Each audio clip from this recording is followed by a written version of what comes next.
जय श्री गणेश, जय माँ भवानी, हर हर महादेव। एक मेहनती किसान की कथा है, आप सभी भक्तों के लिए ध्यान से सुनिएगा। एक समय की बात है, एक किसान अपने खेत में मेहनत से काम कर रहा था। फिर मेहनत से काम करने के बाद जब वो थक जाता है, हार जाता है, तो अपने ही खेत में बड़े बड़े टीलों के ऊपर सो जाता है। फिर उसी समय बीरबल और बादशाह भ्रमण करने के लिए निकले। जब बादशाह की नज़र उस किसान के ऊपर पड़ती है तो बादशाह ने बीरबल से पूछा कि बीरबल, ये बताओ कि ये किसान जो इतने बड़े बड़े टीले के ऊपर सो रहा है, इसके शरीर में क्या ये टीला गड़ नहीं रहा है?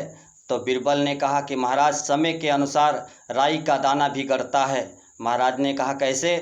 तो कहा बीरबल ने कि कहते हैं जहाँ धर्म का धन होता है वहीं पर सुमति होती है, वहीं पर शांति और वहीं पर सुख होता है, और फिर वहीं पर इंसान को नींद पड़ती है।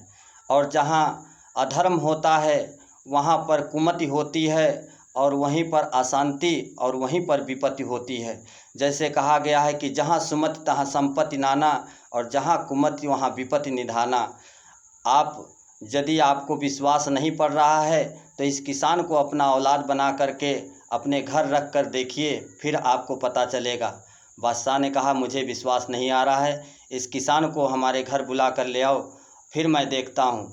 बीरबल ने उस किसान को राजा साहब के घर पर बुला कर ले गए, और बादशाह ने कहा कि बेटा, हमारे घर कोई औलाद नहीं है, तुम हमारे घर पे रहो, और हमारे यहाँ कोई धन की कमी नहीं है, और ऐश आराम से ज़िंदगी जियो। फिर वो लड़का कहता है कि महाराज ठीक है।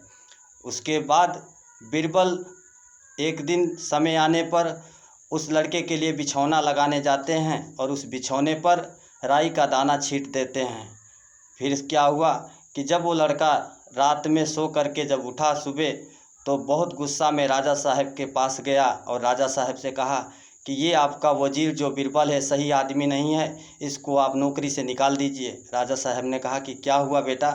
कहा कि देखिए ना, मेरा जब ये बिछौना लगाए तो उसको झाड़ा नहीं इन्होंने, तो उस हमारे बिछौने पर जो है राई का दाना पड़ा था, मुझे रात भर गड़ा, मुझे नींद नहीं आई, मैं रात भर परेशान रहा। राजा साहब ने कहा कि ये बीरबल सही कहता था कि समय के अनुसार जो है राई का दाना भी गड़ता है। जय श्री राम, जय श्री राम, जय श्री राम।